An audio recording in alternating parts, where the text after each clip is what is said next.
remercions surtout Myriam Mas qui nous avait enchanté il y a quelques mois pour sa conférence sur George Orwell et la ferme des animaux. Donc aujourd'hui, nous restons dans les bébêtes, hein, avec Kafka et la métamorphose. Bon, je vais faire le lien un peu avec Benjamin. Donc là, vous avez vient de sortir ce livre, c'est-à-dire tous les textes que Benjamin a écrits sur Kafka, même des articles, etc. C'est une édition complète normalement, qui est unique en France. Hein. Oui, nous. Alors, bien sûr, ce sont deux auteurs de la même génération, même si Kafka est mort plus tôt, en 1924, donc Kafka n'a pas connu tous les problèmes politiques, la montée d'Hitler, les camps, etc., alors que Benjamin est mort en 1940, alors qu'il était à l'exil et essayait de sortir de France pour les États-Unis, et il s'est suicidé à Portbou en septembre 1940. Donc, Benjamin aimait beaucoup Kafka, hein, ils étaient de la même culture, et il a commenté ce portrait de Kafka enfant, que je vais vous lire un extrait, c'est dans la petite histoire de la photographie. Alors vous avez les œuvres de Benjamin en folio dans le tome 2. Voilà ce qu'il dit. Dans une photo du jeune Kafka, donc fournit un témoignage poignant. Le garçon, âgé, la photo n'est pas bonne, hein, le garçon âgé d'environ 6 ans est vêtu d'un costume d'enfant, trop étroit, presque humiliant, surchargé de passementerie. Il pose dans une sorte de jardin d'hiver sur fond de feuilles de palmier, et comme pour ajouter à la suffocante moiteur de ces capitonnages tropicaux, il tient de la main gauche un immense chapeau à large bord, comme en portent les Espagnols. Il disparaîtrait certainement au milieu d'un tel arrangement si les yeux démesurément tristes de l'enfant ne dominaient ce paysage fait pour eux. Dans son insondable tristesse, cette image fait pendant aux premières photographies où les gens ne jetaient pas encore sur le monde, comme ici le jeune Kafka, un regard perdu et délaissé. Il y avait alors autour d'eux une aura, un médium qui, traversé par leur regard, lui donnait plénitude et assurance. Donc le thème du pessimisme ou du désespoir est présent dans les deux œuvres. C'est la phrase célèbre de Kafka qui disait « Il y a de l'espoir dans le monde, mais pas pour nous ». Voilà. Donc ensuite je passerai d'autres photos, mais je laisse la parole à... Oui, ça ne sature pas. Bonsoir, messieurs, dames. Moi, je remercie bien sûr l'association de m'avoir invité pour présenter ce travail que je mène depuis de nombreuses années concernant la métamorphose. Alors, je vais commencer par le début. La métamorphose a été écrite en 1912 et Kafka n'en a jamais été vraiment satisfait. Parfois, il se promenait, il rentrait, puis dans son journal, il présente, il dit vraiment, cette métamorphose ne me plaît pas. Enfin, je n'ai pas le texte, le mot exact, mais disons que ça ne me convenait pas.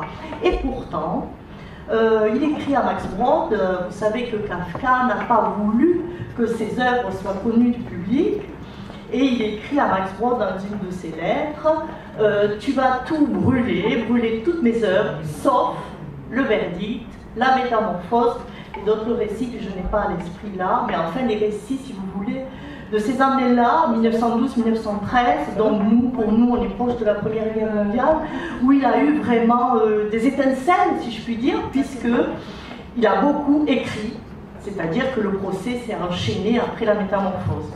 Bon, et la métamorphose, il y a un critique littéraire, enfin un romancier qui s'est intéressé aux dernières années de la vie de Kafka, qui dit bien, la métamorphose, c'est vraiment un coup de génie. Alors, le coup de génie, qu'est-ce que c'est? Alors, est-ce que vous avez à l'esprit ce récit? Je ne sais pas. Vous pouvez me le dire, il n'y a aucun souci. Moi, je récapitulerai très rapidement. Donc, la métamorphose, c'est l'histoire d'un monsieur qui vend, enfin comment dire, d'un représentant de commerce qui vend des tissus, qui s'appelle Grégor Samsa et qui se réveille un jour, au petit matin, dans son lit, transformé en cancrelat, en insecte. Ok, ça se passe comme ça dès la première ligne. Dès la première ligne, tout est dit. C'est-à-dire le prénom, le nom, où ça se passe, quand ça se passe. C'est-à-dire tout est dit et on ne pourra plus revenir en arrière. Terminus. Je suis devenu et je suis un cafard immense, à hauteur d'homme, et on ne pourra pas revenir en arrière. À partir de là, eh bien, évidemment, il faudrait quand même qu'il sorte de la chambre, parce que là, on se pose des questions derrière la porte, la famille, la maman, la sœur, et celui à qui il doit rendre des comptes, c'est-à-dire son chef, qui s'appelle le fondé de pouvoir, et qui vient, alors ça c'est très amusant, parce qu'on n'imagine pas, là, si j'ai été professeur, mais j'imagine pas, comment dire, ma responsable qui vient me voir le matin me disant « Qu'est-ce que tu fais Myriam, là, il faudrait venir au travail ». Alors le fondé de pouvoir se déplace, sauf que notre brave Grégor Samsa se retrouve dans cette situation complètement excentrique, si je puis dire. C'est un cafard grandeur nature, et il faut qu'il sorte de son lit, il faut qu'il se déplace, il faut qu'il aille jusqu'à la porte, et il faut qu'il se montre. Donc tout le monde est là, dans l'attente, que se passe-t-il, pourquoi tu ne vas pas travailler, etc. Et dans ce premier chapitre, ce qui est intéressant, c'est qu'il va rester dans la chambre. Et dans cette chambre, il va avoir, parce que là, c'est tout l'art, je dirais, de l'écrivain, qui se promène entre son personnage et son narrateur, qui va un petit peu jouer à travers la description des difficultés de Grégor pour se lever, pour nous faire voir, un peu comme au cinéma, les difficultés pour ce cancrelat géant pour se lever. C'est à la fois tragicomique. Kafka, c'est souvent tragicomique. Il sait rire. Et puis, dans cette chambre, ce qu'il y a d'intéressant, c'est que il y a un monologue, si je puis dire, où il commence, en tout cas en tant que personnage, il commence à remettre en question sa situation d'avant, en disant « Mais pourquoi faut-il se lever tôt, tous les jours, etc. Pourquoi faut-il aller au travail? Pourquoi faut-il être dans la vitesse, etc. » Je vous le lirai, ce petit extrait. En attendant, derrière, ça s'agite, tout le monde veut savoir ce qui se passe, et évidemment, il va sortir de la chambre. Mais il n'empêche que ce premier chapitre occupe un tiers, puisqu'il y a 3 chapitres. Donc ce premier chapitre occupe un tiers de la nouvelle, du récit. Et dès que la porte s'ouvre, évidemment, c'est l'effarement,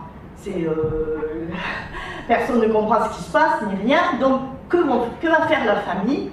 Elle va, surtout le père, c'est le plus dur, le plus violent, elle va évidemment s'empresser de refermer la porte, parce qu'on ne peut pas montrer une telle horreur, une telle monstruosité aux autres.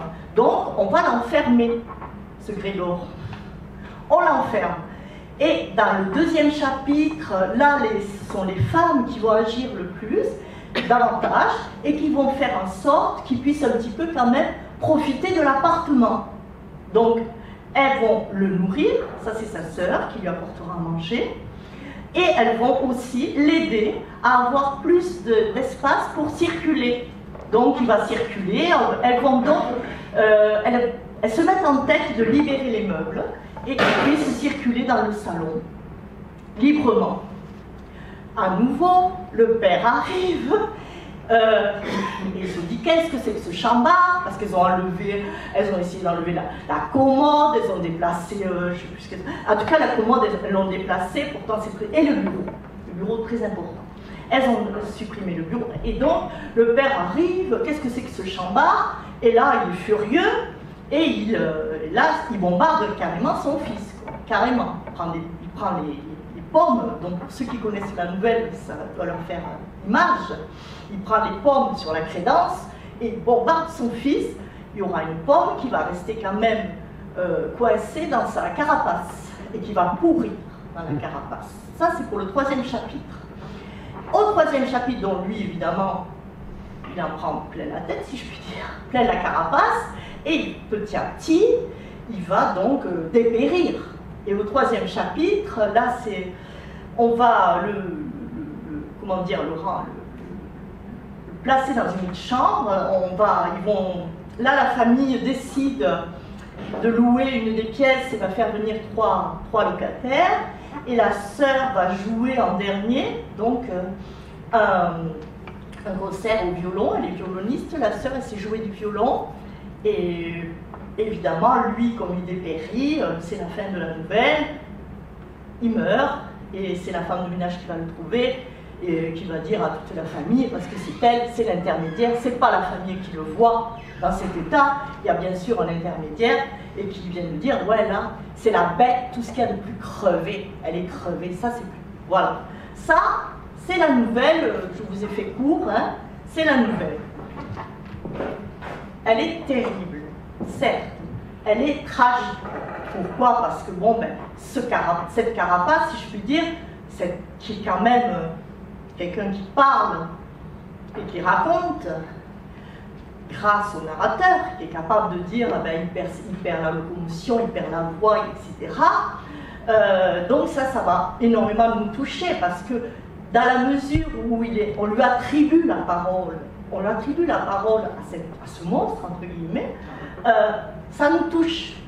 On voit bien qu'il va dépérir. Il dépérit, il meurt. Donc, bon.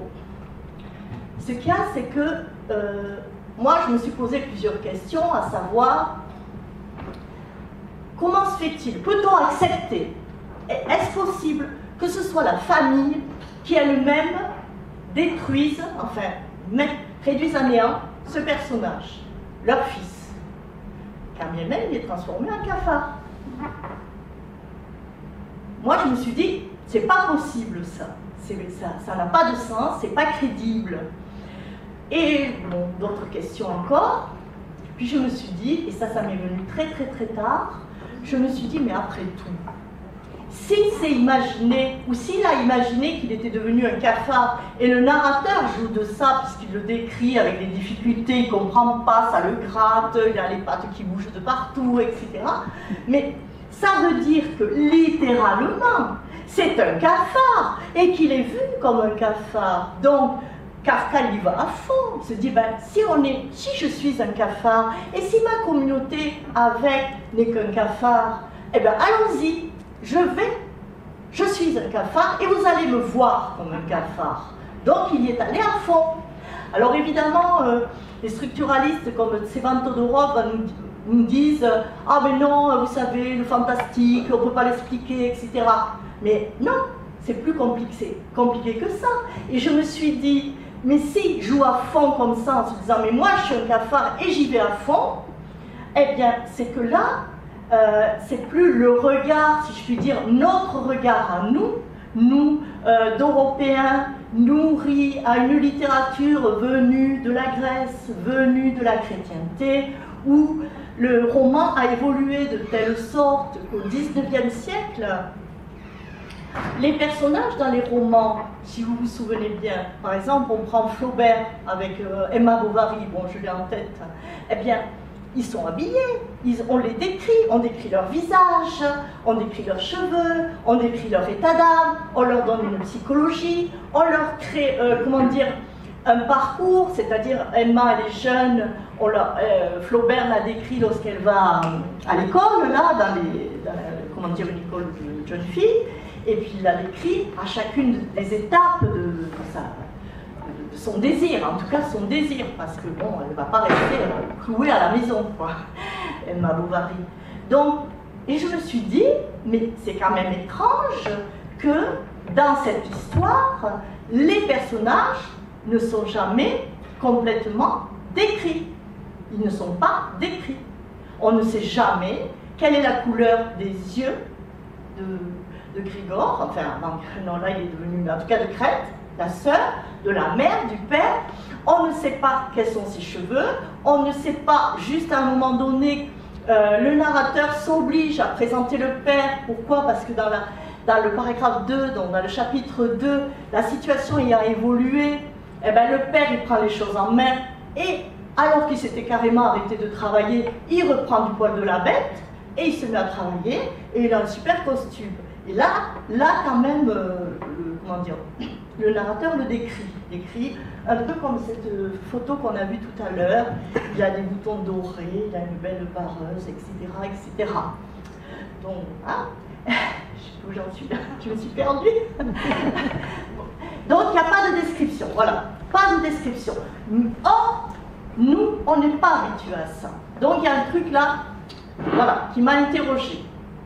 Et après, je me suis dit, j'ai continué comme ça, à réfléchir de cette manière, et je me suis dit, ben, si Kafka fait en sorte de nous troubler, si je puis dire, par rapport à nos attendus d'une littérature à laquelle on est habitué, c'est que c'est autre chose qui rentre en jeu.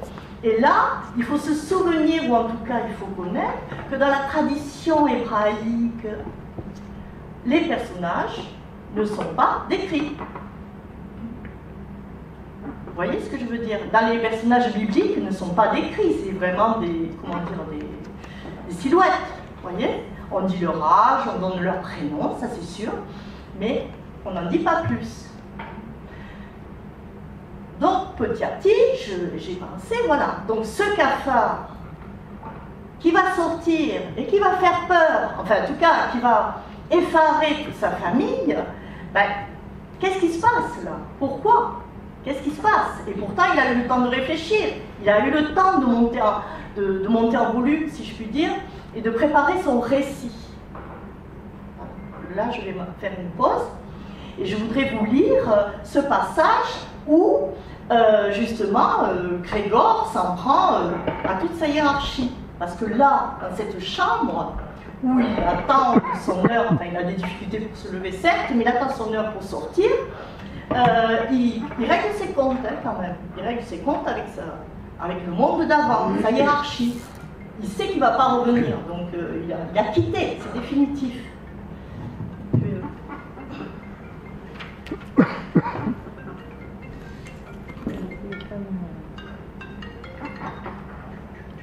Voilà, je vais vous le lire.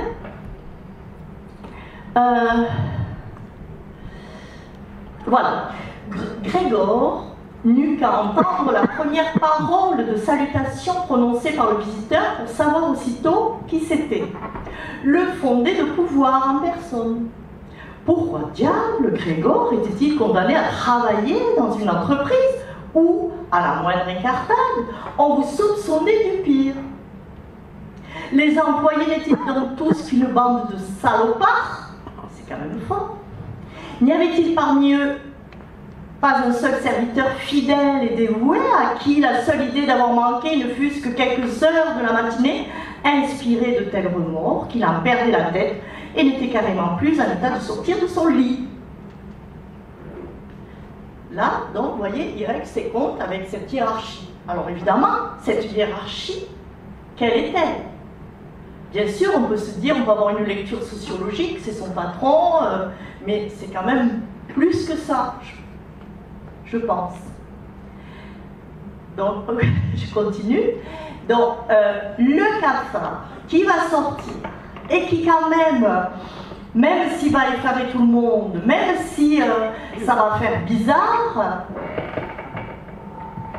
il a préparé quelque chose. Et ce qu'il a préparé, il ne l'a pas préparé tout seul. Et là, donc, je rentre dans cette lecture que j'ai intitulée allégorique, bon, parce que dans la communauté, dans la communauté hébraïque, il y a la communauté, il y a le mot communauté, c'est-à-dire on est ensemble, on va prier ensemble, on va travailler ensemble, on est ensemble. Et je me suis dit, bon, mais là, quelque part, pour faire sortir ce cafard du lieu où il est déjà sorti, parce que de toute façon il a dit non, non, je ne reviendrai pas en arrière, non, je n'irai pas travailler, non, je ne reviendrai plus dans ma communauté, je veux dire, pas dans ma communauté, mais dans le pays d'accueil, etc., etc. Donc, il est aidé. Il est aidé, alors ça semble complètement, étrange, je ne veux pas faire plus court, mais il est aidé par la famille, en fait. Il est aidé. Et si le père le repousse dans le premier chapitre dans sa chambre, c'est parce que, comme ça, ils vont continuer ensemble à faire, moi, ce que j'appelle, il aime bien ça, Kafka, un travail de déblayage. On va déblayer, on va réfléchir, on va se poser des questions, on va se dire, mais qu'est-ce qui se passe là? Pourquoi on est coincé tout le temps comme ça? Nous, la communauté, nous, les assimilés, nous, les gens venus de la diaspora, etc. Et on va commencer à réfléchir ensemble. Mais pour réfléchir ensemble, il faut creuser, creuser, creuser, creuser, et comment dire, aller très loin sans avoir pour autant le souvenir de ce qui s'est passé ou pas, parce qu'on n'a pas toujours les références de tout. Et donc, ils creusent. Et les femmes, en ce sens, si on a cette perspective-là, si on a ce regard-là, l'aident, lorsqu'il tourne comme ça dans le deuxième chapitre, qu'on lui retire, comment dire, sa commande et son bureau, on l'aide à évoluer.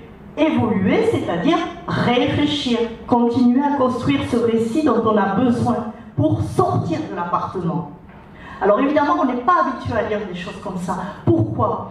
Parce que quand on lit la Métamorphose, tout ce qu'on ressent, tout ce on est tellement formé par notre propre culture littéraire, notre culture historique, etc., on ne voit pas ça. On ne voit que la tragédie, c'est-à-dire un homme qui va mourir, transformé en cafard, certes, mais qui meurt. Alors je reprends. Donc moi, cette vision-là, elle est réelle.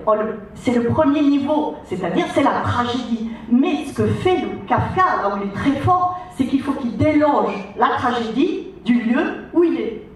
C'est pour ça que l'appartement n'est jamais situé.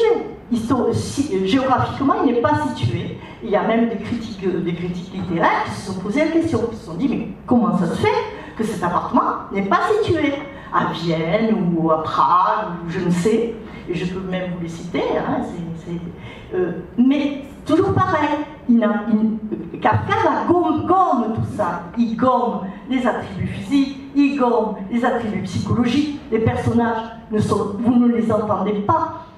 Vous n'entendez pas la psychologie dans ces personnages-là. Ils n'en ont pas. Parce qu'ils sont là uniquement pour soutenir le projet de Kafka, le projet littéraire. Et vous avez tous compris quel est son projet littéraire. On est en 1912. 1920, enfin. Il a un projet. Son projet, il a des amis. Max Brod. Qu'est-ce qu'il est, Max Brod? Il est sioniste. Donc la plupart des amis de Kafka sont sionistes. Le projet de Kafka est un projet sioniste. Il faut sortir des pays dans lesquels on sait, on vit, mais on vit mal. Vous voyez? Est-ce que ça va? Voilà. Est-ce que je suis claire? C'est Kafka et Max Brod. Merci. Son traducteur, c'est son ami qui devait détruire toute l'œuvre. Ah oui, Max Brod, oui. Mais heureusement qu'il l'a pas fait. Oui, heureusement qu'il a désobéi.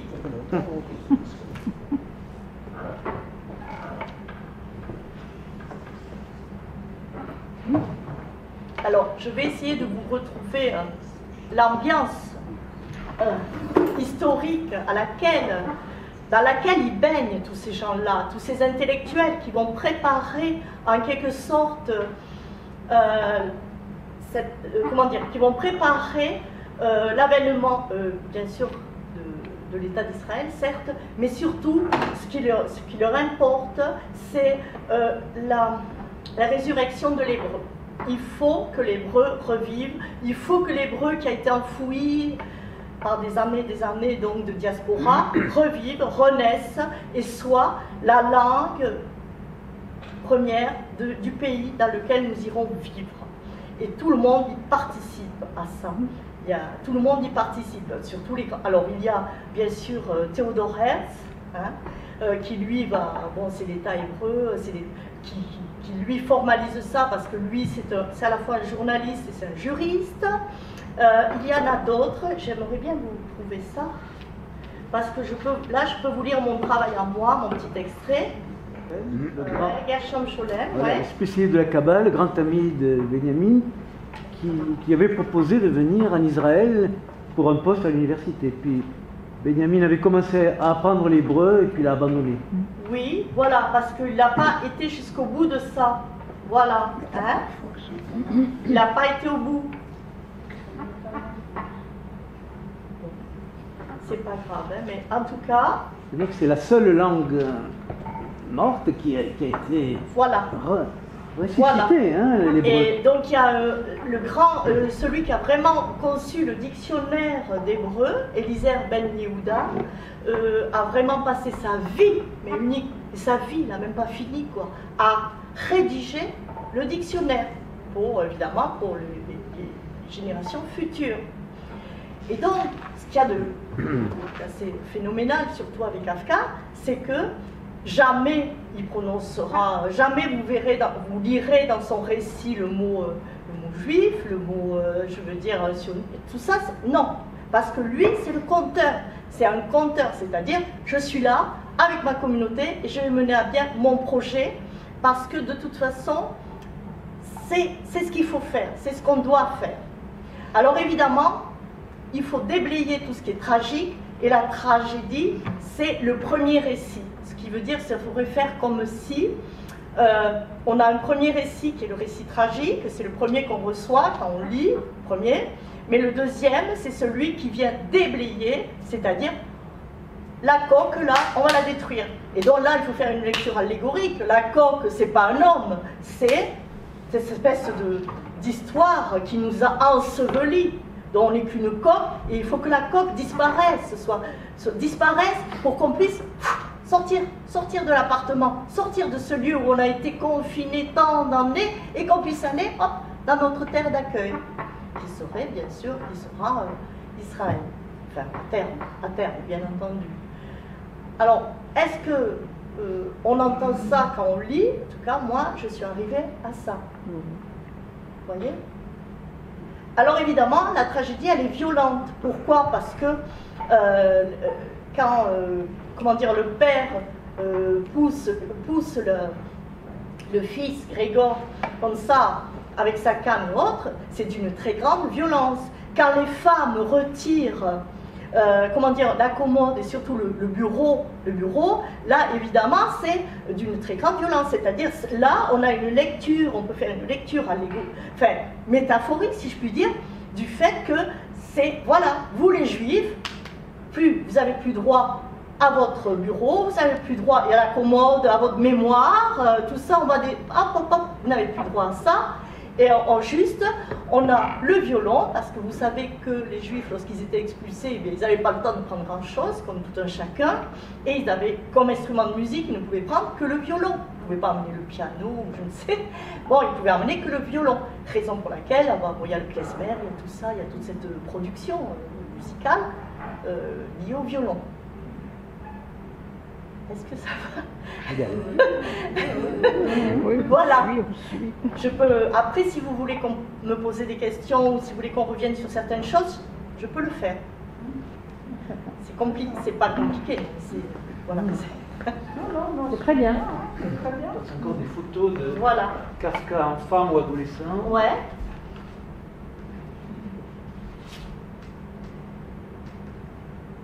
Adolescent. Donc je vous lirai un petit extrait de cette partie là, de la violence du père.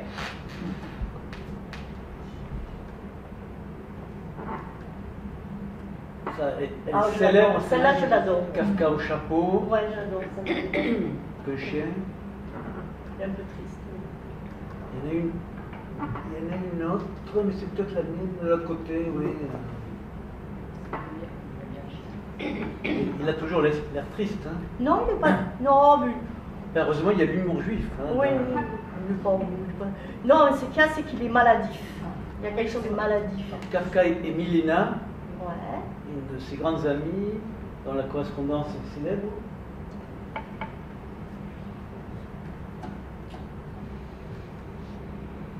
Voilà le livre de Benjamin sur Kafka en allemand.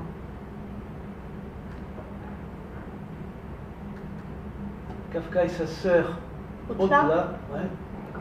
Il aime beaucoup, ouais.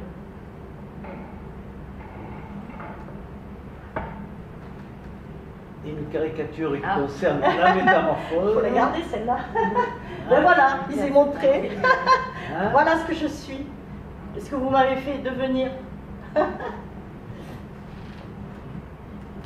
Alors je lui dis juste un extrait quand le père fait revenir le fils, la violence qui est quand même donnée, quoi. C'est parce que si vous voulez dans sa narration, c'est toujours, il colle au temps, quoi. Il colle au réel, il fait pas court, il fait voilà. Donc ça va lentement. Et quand le père rejette le fils comme ça, qu'il le ramène dans la chambre, c'est d'une violence inouïe, quoi. Voilà. Le déplacement, voilà, je vais vous le lire vite fait. Le déplacement de Grégor, retranscrit selon les lois de la physique, place le corps en première ligne, telle une anomalie, gagnée lui aussi, atteint. Son corps était trop large pour passer sans dommage. Tout est atteint. Le corps, le cœur, l'existence, forme étrange, méconnaissable. Le père, les pères, a réussi son coup. Le fils a du mal à se faire comprendre. Le fils ne peut plus se faire comprendre. Le changement de voix est attesté par 3 fois dans la première partie, 2 autres fois dans la deuxième. Ni voix, ni prière, c'est mort. Aucune prière de Grégor n'y faisait rien. Aucune de ses prières ne parvenait d'ailleurs à se faire comprendre. Tout le reste va suivre. Si je ne puis me faire entendre, à quoi me sert d'écouter? Quelquefois sa lassitude était telle qu'il ne pouvait même plus écouter. Seul, je meurs à petit feu, mes besoins vitaux s'altèrent, je perds l'appétit, le sommeil, la locomotion. Il ne tarda pas à s'apercevoir qu'il ne pouvait plus bouger du tout. Repliée sur elle-même, la petite communauté aurait-elle perdu sa niaque, ça, en fait. Voilà. C'est cette violence, il décrit bien cette violence, qui est vraiment phénoménale pour moi, en termes de récit. Voilà. S'il y a des questions, je réponds. Je peux passer. Oui, si tu veux. C'est bien, c'est sympa. Voilà.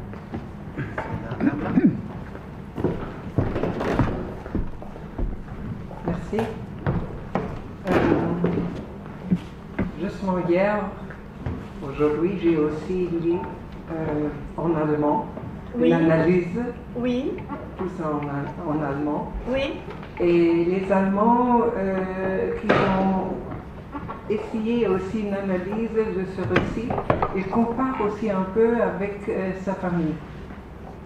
Le père, il était très dur, ah, oui, oui, très oui. très dur. Mhm. Et à la fin, il n'y avait plus une très bonne relation entre lui et la sœur. Et comme vous avez déjà expliqué, aussi la mère, au début, elle voulait avoir une fille, mais pas un garçon.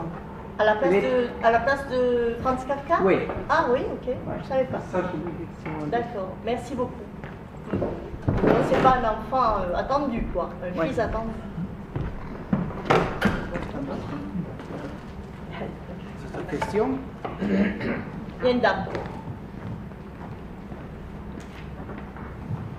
Je me souviens avoir lu il y a déjà pas mal de temps Lettre au père, je crois ça s'appelle, où il parle de sa relation à son père, mais dans la réalité de ce qu'elle était, et apparemment il s'est senti extrêmement rejeté par ce père. Ouais. Et donc moi, dans le texte de la métamorphose, c'est vrai que je vois surtout cet aspect-là, et ça m'intéresse le développement que vous avez fait par rapport au fait que ça pouvait être aussi la communauté qui était rejetée finalement. Si je comprends Oui, voilà, bien. c'est ça. Si on fait une lecture, Grégor, si vous voulez, c'est un singulier, mais aussi on peut le voir comme un pluriel. Oui. Vous voyez? On peut ouvrir comme un pluriel. Et ce que vous dites, c'est vrai, parce que bon, moi j'en parle à un moment donné, c'est vrai que il y a aussi une revendication, j'ai pas dit ça, mais c'est quand même le sionisme, ça veut dire on reprend la parole et on reprend le politique. Maintenant, ça y est, c'est bon, on va plus être tributaire des uns et des autres. Donc, ce qu'il reproche à son père, c'était qu'il faisait semblant. Il va à la synagogue, il fait semblant comme d'autres font semblant d'aller à l'église pour tel ou tel événement. Donc là, voilà, ça c'est un reproche qu'il lui fait. Je m'en souviens très bien. Il dit, je vais à la synagogue et je m'ennuie. Je m'ennuie profondément. Et voilà. L'hypocrisie, si vous voulez, l'hypocrisie du pseudo-rituel. Ça, il n'aime pas Kafka. Il n'aime pas. Il y a tout le mépris vis-à-vis de ce fils qui ne veut pas reprendre les affaires familiales. Oui, voilà, parce que de toute façon... Le métier d'écrivain n'est pas du tout... Voilà, et il s'oppose. Je veux dire par là, il ne fait pas... comment dire, il valide pas le père. Il s'y oppose. Il ne le cache pas. Qu'il cette lettre au père, c'est vraiment ça. Il lui demande au père, remets-toi en question. Parce que, et puis il aligne, quoi, les arguments. Oui, oui, c'est vrai. Mais il ne lui a pas donné cette lettre. Vous savez qu'il ne lui a pas remise? Non, Eh bien, il ne la lui a jamais remise.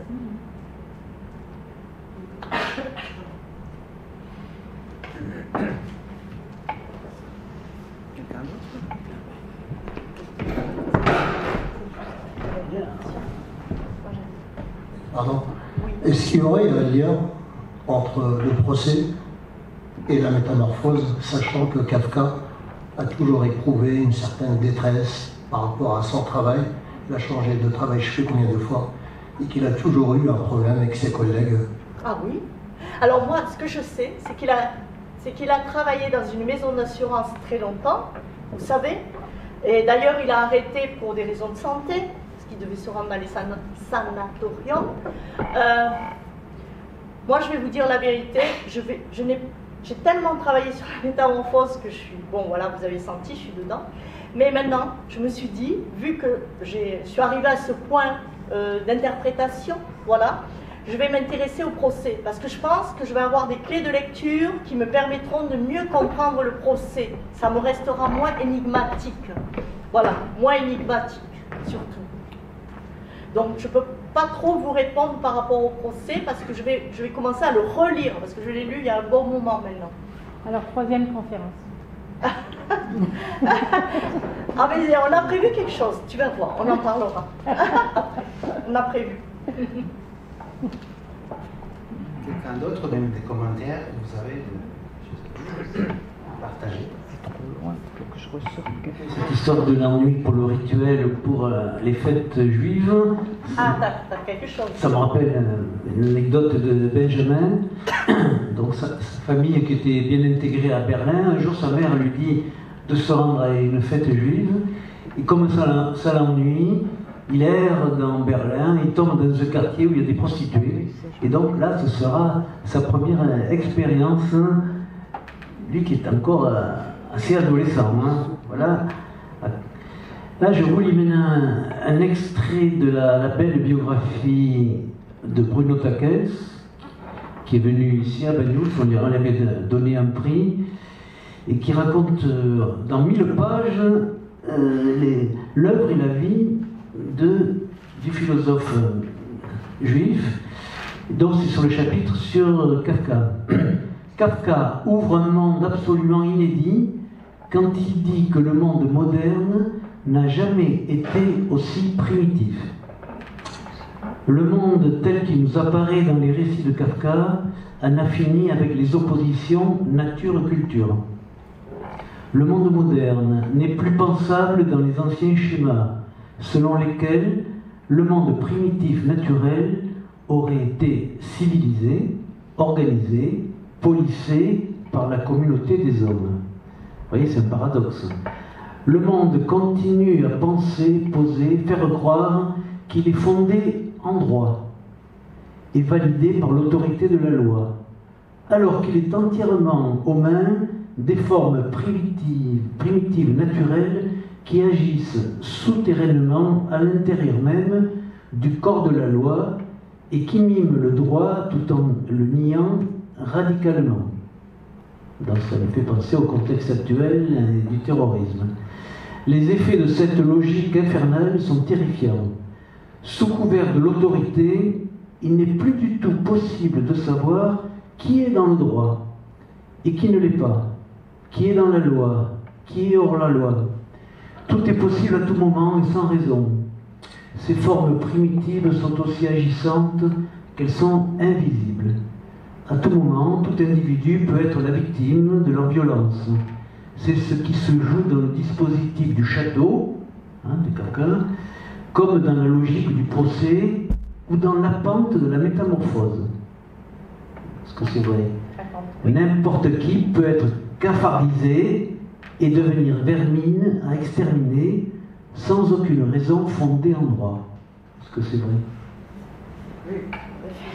C'est-à-dire que ça demanderait... Cette absence de loi, cette subversion de la loi et la montée des penchants primitifs, des extrémismes, enfin, qui est en nous. Le mal est en nous, le mal est en chacun de nous. Hein, c'est pas simplement des questions politiques.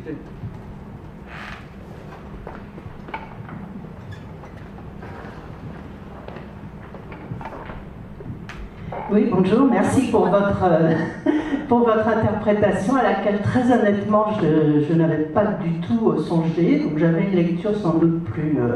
c'est ancien, hein, je m'en souviens pas, je l'ai pas relu là. Bien sûr.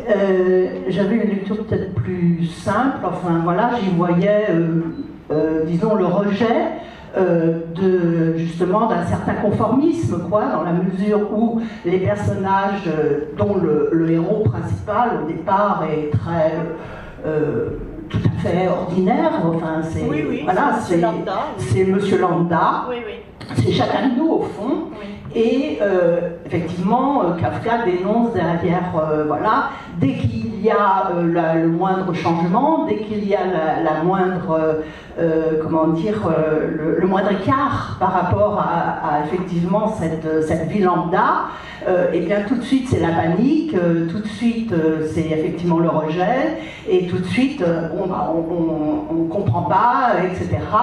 Et réapparaît effectivement, donc pour faire un lien avec ce dont vous parliez à l'instant, le caractère très arbitraire et superficiel des rituels et des lois, quoi. C'est-à-dire que le fond, si tant est que ce soit le fond véritable, mais enfin un certain fond réapparaît dans les relations hyper intrafamiliales, mais éventuellement qui peuvent se lire à un autre niveau. Enfin moi je le maintenais à un niveau plus global, si vous voulez, que juste cet aspect effectivement de la question du sionisme.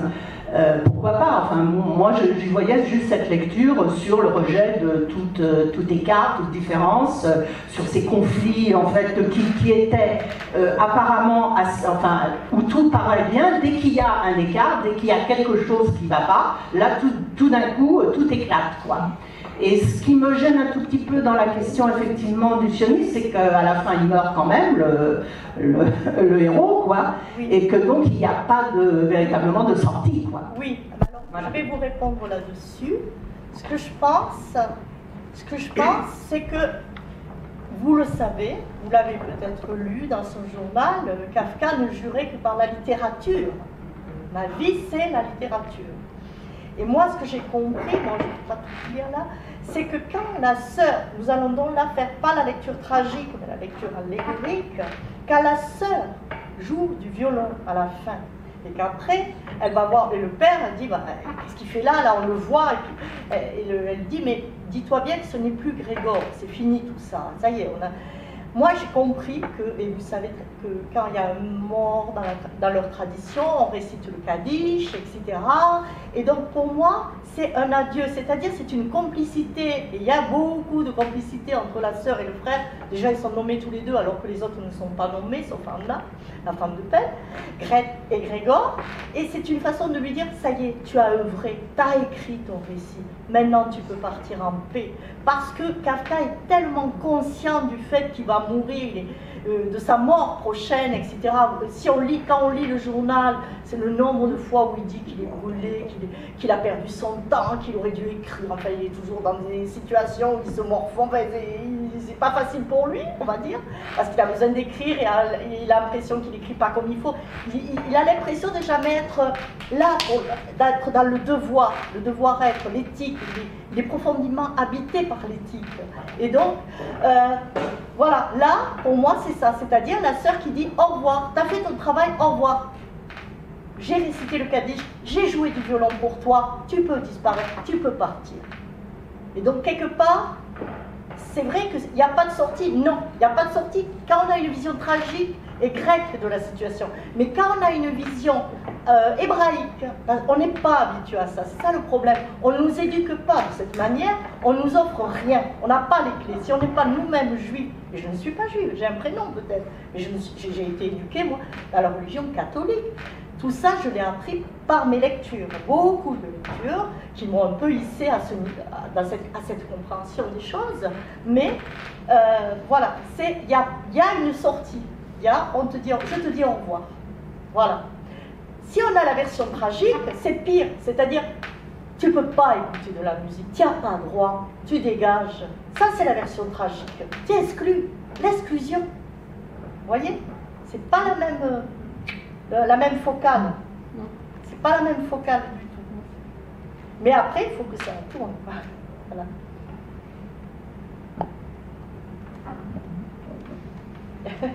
Quelqu'un d'autre? Le micro. Laissez-le donner le micro. Allez-y, n'hésitez pas. Et si vous voulez partager des réflexions, des choses sur ce livre. Le terme de Kafka, c'est Kafka. Bon, ça fait rien, on clôture. Bon, en tout cas, je vous remercie. En tout cas, c'était très bien. Hein? Bon, mais Bravo.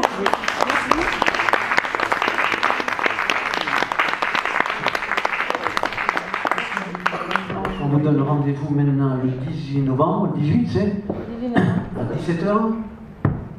Oui, c'est un samedi. Ça sera même 16h. Samedi 18 à 16h ici.